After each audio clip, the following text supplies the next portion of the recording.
29th of January is significant for Catherine and Anne. It was Catherine's burial at Peterborough Abbey, and it was the day that Anne had her final miscarriage.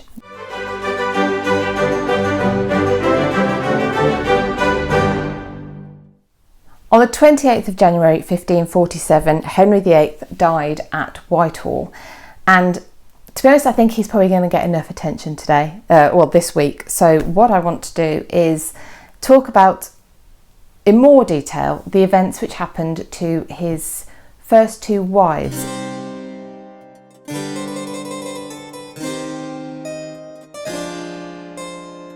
The links between them are very interesting. His first wife, Katherine of Aragon, had died on the 7th of January at Kimbolton Castle, where she had been after she had been made to leave the English court. And she wasn't well. We don't really know why she died.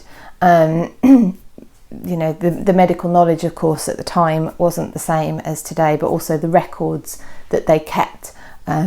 Even modern doctors and people in the medical profession would have to, or do have to, try and pick through what information is there and try and make a diagnosis, which, I'm sure diagnosing things is difficult enough when you've got a patient in front of you, but when you've got 500 years gap and no patient in front of you, it must be very difficult. So we're not totally sure how Catherine died, or why, what caused Catherine's death, but she was about 50 years of age.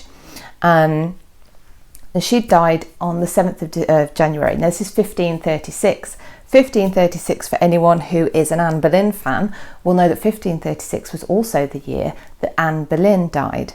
And actually, these women, Henry VIII's first and second wives, died within 5 months of each other, or just over 5 months of each other, with Anne Boleyn being executed on the 19th of May. So Catherine died on the 7th of January. She was buried on the 29th of January at Peterborough, when it was Peterborough Abbey at the time. It since became a cathedral because we're just before the dissolution of the monasteries at this point. And Peterborough Abbey was actually dissolved in 1539, and it was created by letters patent from Henry VIII. It was created into a cathedral in 1541. So Katherine of Aragon is buried now. Peterborough Cathedral was Peterborough Abbey. On the same day she was buried, Anne suffered another miscarriage. And I say another because she had a miscarriage that we know about in 1534. This miscarriage was probably, by her own reckoning, she was about 3.5 months pregnant. And it, although maybe not on its own, it was part of a cascade of incidents and things that happened, worries in Henry's mind. Goodness knows what's going on in Henry's mind a lot of the time, but that led to Anne falling out of favour with Henry very quickly, and obviously ultimately, anyway, she was executed in May, which we will cover obviously in other subsequent videos.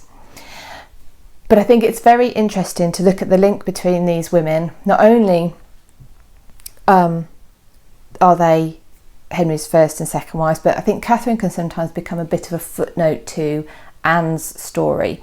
But I do wonder how many realise that they died within a few months of each other. Catherine had been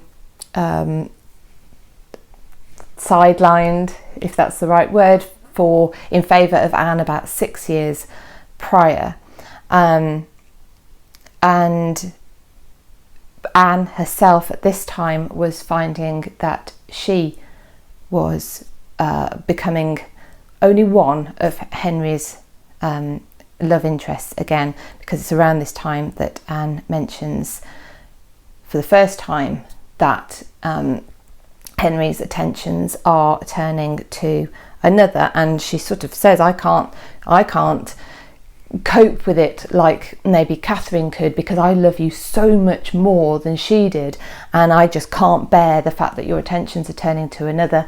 And that other was, of course, Jane Seymour. So 29th of January It's significant for Catherine and Anne. It was Catherine's burial at Peterborough Abbey, and it was the day that Anne had her final miscarriage. And this is all in 1536.